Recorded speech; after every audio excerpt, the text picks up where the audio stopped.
الاجواء بلشت تبرد، يبينا مرقة بالول ترفع الفسفور وحرارة الجسم. البواليل اليوم والهامور 3 كيلوات ب10 دنانير، عرض عجيب. وعندنا الزبيدي 3 حبات حبتين بالكيلو على 7 دنانير ونص، لا يطوفكم.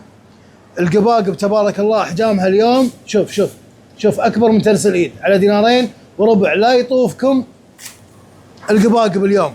الشعم على 3 دنانير ونص، والضلع على 450 الحبه.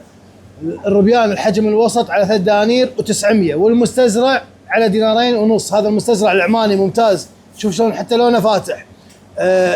الربيان الكبير على 4 دنانير 5 و900، شوف احجامه ممتازه. الباسي على 650، والميد العماني على 2 ونص. تاريخ والشيم متوفر على كم؟